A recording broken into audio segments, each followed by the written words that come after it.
आपको एक चीज़ मैं बता दूं, इनकी बताने से पहले एक चीज़ मैं आपको बता दूं कि हम आईपीओ के माध्यम से जो चीज़ों को समझते हैं कि कुछ कंपनियां जो पहले वर्क कर रही हैं, फिर वो आईपीओ लाती है, फिर वो आईपीओ के माध्यम से लिस्ट हो जाती है, तो काफ़ी लोग उस स्थितियों को समझते हैं कि भैया ये तो बस शेयर भागते ही जाएंगे भागते ही जाएंगे। काफ़ी ऐसे शेयर भी हैं कि जो अपने आईपीओ के बाद थोड़ा सा ऊपर गए फिर नीचे आ जाते हैं, जिसमें जोमेटो भी था, जिसमें एलआईसी भी है। एलआईसी भी तो काफ़ी बड़ी कंपनी है, तो वो क्या हुआ, वो भी नीचे आया था।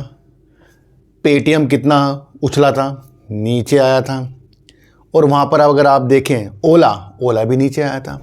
भैया अभी हाल ही में तो ये लिस्ट हुआ है और हम इसकी कल्पना कर रहे हैं कि बहुत आगे तक की स्थितियों के साथ जाए। भैया ओला के साथ काफ़ी अलग अलग नीतियाँ भी आई हैं, जहाँ पर इसने अपने स्टोर के बारे में बताया है, फिर उस पर भी सवाल उठे हैं, फिर कस्टमर जो इसके हैं वो परेशान हैं, तो उसकी स्थितियों को भी क्या है, ओला सुधार रहा है। देखो सर, ये एक ऐसी नीतियाँ हैं जहाँ ओला अपनी बैटरी सेल के लिए यानी कि अलग अलग नीतियों के लिए भी वर्क कर रहा है, जहाँ पर ये अपने स्कूटर के अंदर अपने द्वारा बनाई गई निर्मित चीज़ों को लगाएगा। तो ये क्या है, ये एक बड़ी ही अच्छी नीति है, जहाँ पर हम इसके शेयर प्राइस को आज या कल की नीति से नहीं जोड़ सकते, फ्यूचर की नीति देखिए। फ्यूचर में क्या स्थितियाँ होंगी, ईवी गाड़ियों की होंगी भैया, 2 व्हीलर हो 4 व्हीलर हो, उनकी स्थितियाँ आगे जाकर होंगी। तो अगर ये लिस्ट हुआ है और ये हम सोचें कि भैया ये सीधा 200 300 500 में जाए, तो ये सबसे बड़े भ्रम है। और अगर हम ये सोच कर चलें कि भैया ये नीचे भी आ सकता है, लेकिन अगर इसके कदम जो है फ्यूचर के हैं, तो वो आपकी रणनीति मजबूत करती हैं। क्योंकि काफ़ी लोगों ने इसके अंदर, बड़े बड़े लोगों ने अपने स्टेक को लेकर बैठे हैं, वो लंबे समय के लिए होते हैं सर। हम क्या करते हैं, शेयर जैसे ही गिर गया हम उसकी स्थितियों को मापने लग जाते हैं, भैया ये तो टेंशन में आ गया। तो सबसे पहले चीज़ों को आप समझिए, जो कंपनी डिविडेंड दे रही है भैया वो नीचे भी आई, जो कंपनी बोनस दे रही है तो वो जब कुछ अच्छा कर रही है तभी ये चीज़ें कर रही हैं, तो वो शेयर प्राइस नीचे आ सकता है। मैं आपको ये चीज़ें बताने जा रहा हूँ। तो आपको कंपनी का चयन करना आना चाहिए कि उसका जो वर्क है भैया वो कैसा वर्क है, उसका फ्यूचर है या नहीं है। मान लो आज कोई कंपनी लिस्ट हुई और वो 3G में वर्क कर रही हो, तो क्या आपको उसका फ्यूचर दिख रहा है? दिख रहा है उसका फ्यूचर? जब आज के ज़माने में 4G 5G टॉप पर हैं, 6G की तैयारी है और कोई कंपनी 3G लाकर आईपीओ अपना लॉन्च करे, तो क्या उसके सिम बिकेंगे? क्या उसकी तरक्की आगे है? वो स्थिति आप समझिए, है ना। तो हमें बहुत सतर्क होना पड़ेगा।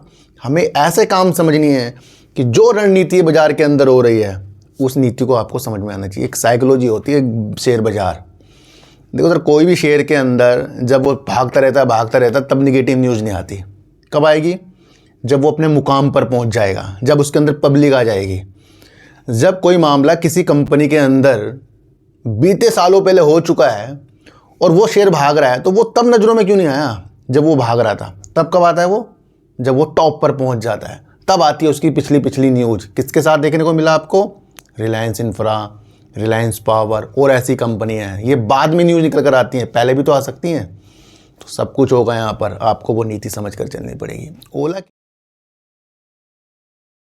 ओला की नीति आज और कल की नहीं है, फ्यूचर की है।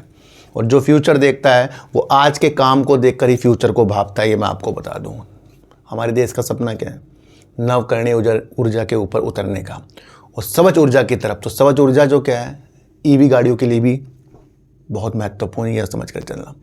क्या न्यूज़ है, इस न्यूज़ को अगर हम समझें, देखो सर, ओला इलेक्ट्रिक ने अपने S1 Pro प्लस और रोडस्टार X प्लस में घरेलू 4680 बैटरी सेल को एकीकृत किया। यानी कि अपने इन दो मॉडलों के अंदर अपने द्वारा निर्मित इन बैटरी को उसने लगाया। कितनी बड़ी बात है ये, क्योंकि हम जो स्थितियां देख रहे हैं वो दूसरे देशों के ऊपर हम आयात पर निर्भर हैं, जहां पर लिथियम बैटरी की स्थिति हम देखते हैं। तो तैयारी सीजन से पहले कीमतों में कटौती की गई है, ये आप समझ कर चलना।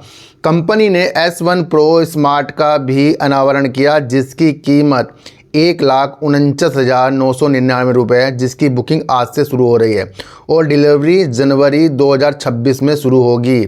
ओला इलेक्ट्रिक ने 15 अगस्त को अपने दो प्रमुख model S1 Pro plus electric scooter और रोडस्टार X प्लस मोटरसाइकिल में स्वदेशी रूप से विकसित 4,680 बैटरी सेल के एकीकरण की घोषणा की, जो स्थानीयकरण की दिशा में एक मील का पत्थर साबित होगा। इन अपडेट वाहनों की डिलीवरी नवरात्रि के बाद शुरू होगी। ओला इलेक्ट्रिक के संस्थापक और अध्यक्ष भाविश अग्रवाल ने कंपनी के वार्षिक संकल्प कार्यक्रम में कहा, हम इस नवरात्रि से डिलीवरी शुरू कर देंगे। ये हमारे लिए एक बड़ी उपलब्धि है। हमारे स्कूटर के अंदर अब सब कुछ घरेलू होगा। बड़ा ही स्टेटमेंट है कि जो इनके स्कूटर के अंदर है अब सब इनका घरेलू होगा, अपने द्वारा बनाया गया होगा। ये आप समझ कर चलना। तो क्या ये कोई छोटी मोटी कंपनी इस स्थितियों को करेगी जो बैटरी भी अपनी डाल रही हो और अलग अलग कंपोनेंट जो है वो भी अपने करके स्थितियाँ कर रही हो, घरेलू स्तर की हो, तो ये बहुत बड़ी बात हो जाती है। देखो सर, स्कूटर के अंदर कुछ चीज़ें ओला की होंगी, कुछ चीज़ें वो जैसे टायर हो गए वो अलग अलग, मतलब घरेलू होगा सब कुछ। तो बहुत इंपॉर्टेंट पार्ट है ये, अगर ये चीज़ें आप समझ जाएं तो ओला का सेल एकीकरण इसके 110 एकड़ के ओला गीगा फैक्ट्री के परिचालन शुभारंभ के बाद हुआ है, जिसकी आरंभिक क्षमता 5 गीगावाट घंटा है और इसे चरणबद्ध तरीके से 100 गीगावाट घंटा तक बढ़ाया जाना है। भारत का ईवी उद्योग वर्तमान में चीन, ताइवान, जापान और कोरिया से लिथियम आयन सेलों के आयात पर निर्भर है। मैंने अभी आपको क्या कहा, ओला दक्षिण कोरिया में एलजी केम और चीन की आपूर्तिकर्ताओं से सेलों का स्रोत प्राप्त करता है।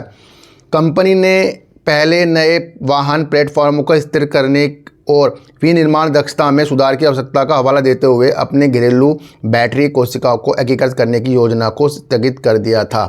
तो सर मैं ये इसलिए बताया कि जो ये अपनी स्थितियों को कर रहा है और नवरात्रि से स्टार्ट करेगा और अपने बैटरी सेल की स्थितियाँ जो इसके अपने द्वारा बनाई जा रही है वो अपने 2 मॉडल के अंदर होगी, ये एक छोटी न्यूज़ बिल्कुल भी नहीं है। देखो सर, आपको अगर लगता है कि जो शेयर गिर गया वो बेकार हो गया या किसी शेयर के अंदर नेगेटिव न्यूज़ आ गई वो बेकार हो गया, तो आप और मेरे लिए ये फिर शेयर बाज़ार नहीं है। अगर इस नीतियों को अगर आप समझ गए तब आप कामयाब होंगे। स्थितियां हमें दूर तक की चीज़ों के हिसाब से देखनी पड़ती है। मैं आपको इतनी सी बात बता दूं।